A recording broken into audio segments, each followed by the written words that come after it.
Hey everybody in the void, Phoebe Rizzo is back once more to discuss VHS on DVD.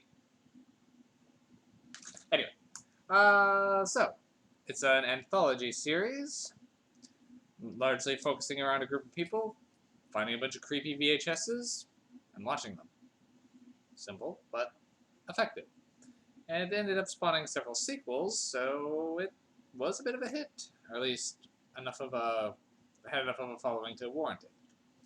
And I will say, not since The Ring or Ringu has VHS been actually used effectively in a horror film. Now, this one's kind of hard to review in general than my usual style, since it really is 6 stories all put together, including the wraparound. So 5 main VHSs that they're watching, plus the uh, found footage wraparound. So, what works and what doesn't? First off, I'm a sucker for anthologies, so that usually scores some things points in general. And this one, while clearly made with a lower budget, does work pretty well overall. I mean, some segments seem a bit more put together than others, so it is a bit of a mixed bag. The strong segments are very strong, but the weak ones can be a little lacking. Um, I will say, if you don't like found footage because of the shaky cam aspect, whoa, this one is one of the worst offenders in that, I will say. There is some very, very bad shaky cam going on. And to the fact where if your stomach turns easy, this one might do it for the wrong reasons. So that's a problem. But the content otherwise was good enough. So, let's just kind of run down the scenarios and I'll discuss them each in turn. So first, the wraparound, which is dubbed Tape 56, and where we're introduced to, you can't really call them our protagonists, really, but the equivalent of our narrators, I guess. They're a group of punks, delinquents. They make money by videotaping shenanigans and selling it, I guess. Shenanigans is the wrong term. It's really crimes. It pretty much goes by showing them vandalizing places, sexually harassing people, and documenting all their crimes to sell to some bidders.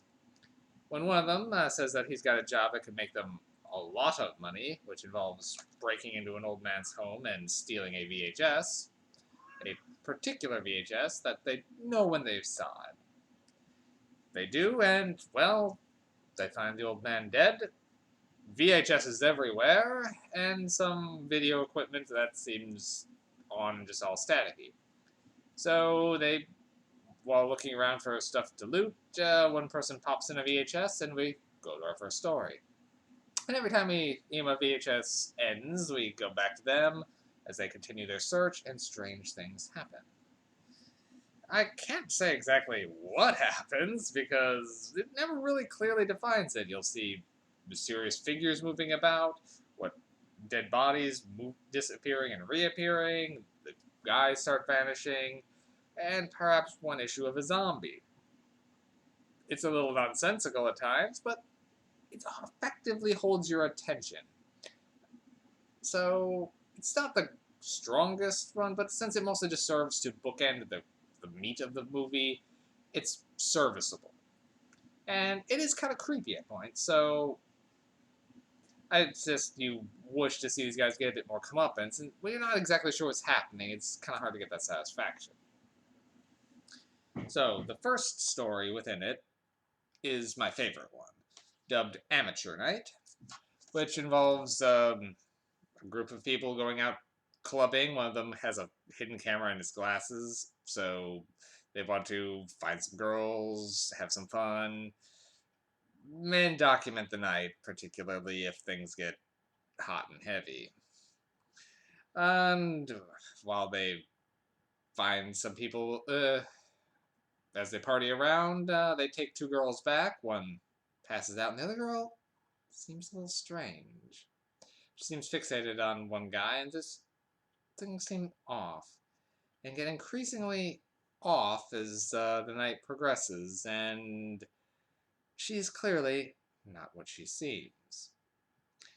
It's a very well done, and the actress that portrays Lily, the mystery girl, is brilliant. In fact, this segment was so successful, it actually they did a spin-off movie that was entirely based on it. So there's a full-length film called Siren, which is essentially based on this one segment. Lily with the same actress reprises her role, and in an entirely different situation, which had some really cool world building also. So I do highly recommend checking that one out, but it did get its origin here in VHS. Siren, last I know, was on Netflix, so check that one out. After that, we go into, well, my least favorite segment, which is Second Honeymoon. This one, the first time I saw it, it was good, because mostly due to the mystery. But on a revisit, it does not hold up. Mostly because the only real satisfaction you get is the punch at the end, and knowing it's coming kind of ruins the main aspects of it. The surprise is really the go-to for it. This one follows a couple as they road trip on I guess, a second honeymoon through the desert. I think they're going to Arizona, if I recall. And they get one night while they're messing around with the camera, there's a knock at their door, and girls wants them to give them a ride. And after they shoo her away, things start happening. You'll see someone else in the place moving around with the camera, stealing things or messing with them. And what's actually going on, it's a cool reveal, but it's a boring story. It's just, there's little build-up. The couple have very little chemistry, and the man, I can't even remember his name or the actor's name, is kind of insufferable. He's obnoxious. So it's a boring segment, really. Is no build-up, slight spooky scene, and then suddenly just quickly ends. And not the most satisfying. And there's some cool aspects to the ending, but it didn't really do it for me. Third segment, however, we pick it back up. This would be my second favorite. Well, it's kind of hard to pick a second favorite because there's a couple other pretty strong ones, and this one might actually be it. It's called Tuesday the 17th, which, haha, it's a deliberate Friday the 13th reference. This one follows a girl taking some friends up to the woods to, well, just go up for the weekend. However, she has an agenda. Apparently she was there a year ago, and all of her friends were murdered by a serial killer. However, she's determined to prove that something happened because things are strange and the man was never caught. And every time he appears on camera, it's this glitched out effect, and so she's trying to figure out why he could disappear and reappear and why she can't record him. So she's trying to get proof, and she brings these new friends up there as bait to lure out the killer. So it kind of had some kind of cool mythology to the whole super serial killer, like your Michael Myers or Jason Voorhees. It kind of adds a little what would happen if you tried videotaping these guys working. Like they wouldn't record for some strange reason. And while the gore effects in this area aren't the best, they are definitely prominent. It is one of the juiciest segments in this movie. But it is a little low budget in that regard, but it's still enjoyable to watch. It's a fun segment, and kind of a good throwback to old school slashers. Let's see. Though I will say the acting in that one the delivery isn't the greatest, but part of me wonders if that was partially intentional just to keep homaging those old school slashers, but The acting is is kind of weak in this one, but it didn't ruin it for me by any means. The next one, the sick thing that happened to Emily when she was younger. I think that's what it was called. It's a very long title. That one I found particularly interesting, and the acting is actually some of the better in this one.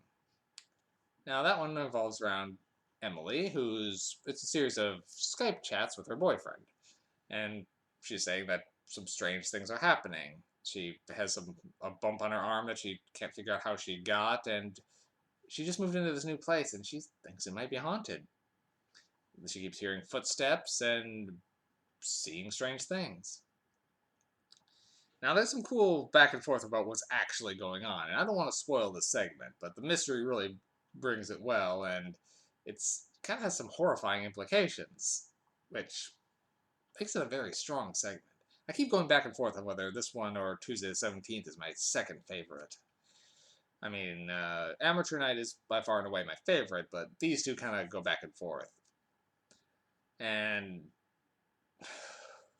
it's a good payoff, and it kind of leaves you a little blown. The final one is October 31st, 1998. It's just written as the date, 10/31/98. It involves a group of friends going to a Halloween party. And they get lost and end up going into the wrong house. Still thinking it's a haunted house set up by their people, so they disregard most of the strange things they see happening until they bump into a ritual and it's clear they have made a wrong turn. It's some bad CG happens in this one, but it's not terrible. It's just some CG things of these arms reaching out of the house was it's a good idea, but its execution it fell a little flat. However, some ghost effects of like seeing things out of the corner of their eye, turning around and gone, definitely had a haunting build-up. So there were some strong elements here too. So it's an enjoyable segment, just not one of the highlights of the film. All right, so that's all the ones in all the tapes in entirety here, all bookended by tape 56. So overall, I do give this one a 4. The shaky cam does keep it from getting to be a 5, as well as the lower effects and one particularly weak segment. But everything else does hold up very well, and I do highly recommend VHS, especially if you enjoy anthology series.